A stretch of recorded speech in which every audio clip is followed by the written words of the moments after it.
kitchen, cooking again. She's in the kitchen, cooking again. She's in the kitchen, cooking again. Use options, seasoning. Okay, I'm back after I washed our leaves, cabbage leaves, and I'm gonna show you how I trim them, how I cut them up. And on these leaves, it's best to cut them up as fine as you possibly can, very fine. And when you start your cabbage to cooking, you will want to get these down to the bottom, the very bottom of the pot. Because it takes a little longer to cut them. Okay, now we're cutting our light part of the cabbage. We'll show you how we did it. We just took the cabbage and cut the whole cabbage in half. And now I'm gonna show you how I do it. I quarter it like this, and then I begin to cut this cabbage. We've already cut our our dark leaves. We already have those cut, prepared, ready to go in first. So now we are doing the lighter part of the cabbage, the head of the cabbage, and you just cut it up. Just at a good slice and not too thick. And it don't have to be all that thin, but you can get it as thin as you would like it, really. But I just cut it kind of like medium slices on my cabbage, like this. Trying to show our younger cooks exactly how to cut your cabbage if you don't know how. Like we said, we take the darker leaves off. We wash and we cut them up smaller first. And then we take the head of the cabbage, cut it all the way in half, then turn around and cut it again so it'll be in quarters.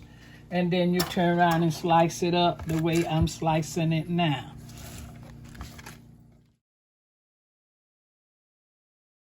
Now I'm washing my cabbage leaves. I always start by washing my dark leaves first, since I like to put them down to the bottom of the pot first. I wash them. Salt water, or you can just make sure you wash them and rinse them real well like this. Put them in the strainer. Now that I've washed my dark leaves and have them out the way for the time being, I'm washing the head of the cabbage, the lighter part, and I might add while I'm doing this, when you cut your cabbage head up, you're gonna see some, when you make the quarters, you're gonna see some hard spots on the, like the kernel on the end.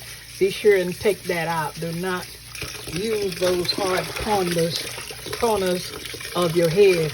Just use the regular cabbage to slice it. And I just wash it real good, like what I'm doing. Make sure you wash it really, really good. Okay, now I'm doing my fat bag for my steamed cabbage. I start by frying my fat bag. And when it starts to fry, I add about a tablespoon of vegetable oil, or if you don't like fat bag, you can just use olive oil for this.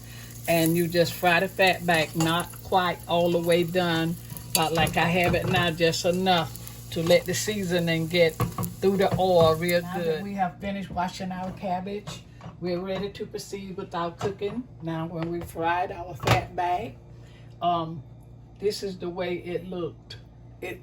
When it's finished. This is the amount of oil, grease that is in there. If you feel like it's too much for you, you can always pull just a little bit out at this point. Now, we're gonna take this, and as I told you, we're gonna put our darker leaves at the bottom because they take so longer to cook than the lighter leaves. So we put in our darkest leaves. After you wash them in the water, you can also add the water to it too. And once we got our darkest leaves down at the bottom, then what I like to do, I like to add my seasoning at this point. Just sprinkle your season. I'm using just a pinch of sugar. I think it's about 1 or 2 teaspoons of sugar. And then I'm adding my all-in-one seasoning. My Aunt Jen's all-in-one seasoning. Now, while I'm adding the season, I must say, it depends on the size of your cabbage, how much you use with the seasoning and the sugar.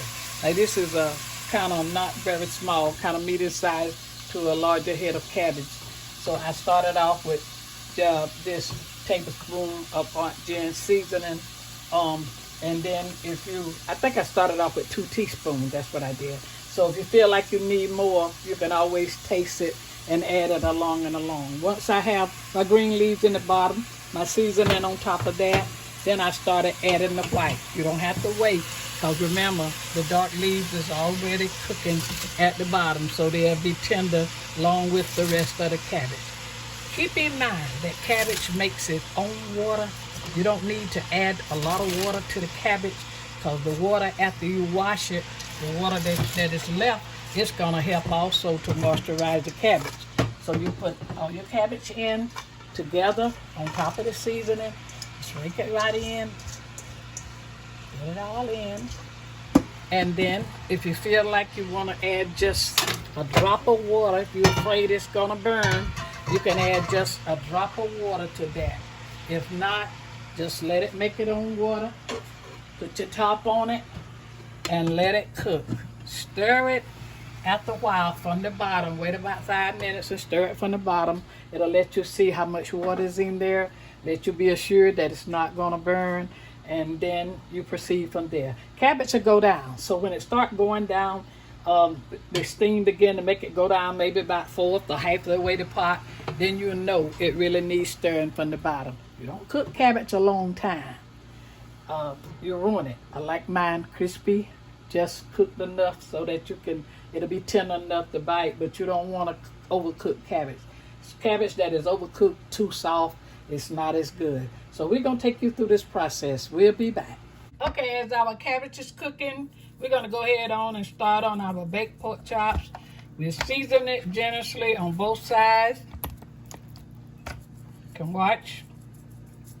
Make sure you get it on both sides. This is a thinner pork chop, so you don't have to add as much. We don't want to over season it, but we want to make sure that it's seasoned well. Okay, we have our pork chop seasoned, most of it. Finishing this up, and what we are going to do, we're going to spray our baking pans with nonstick spray. Spray it generously, and then we're going to lay our pork chops over here on the pan.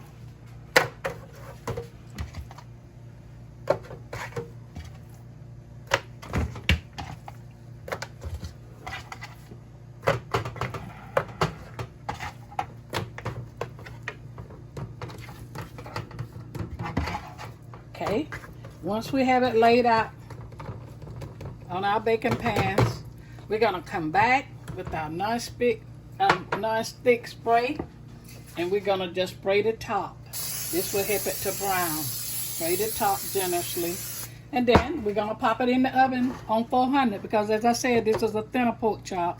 It don't need to cook a long time, so we're going to pop it in the oven at 400 degrees.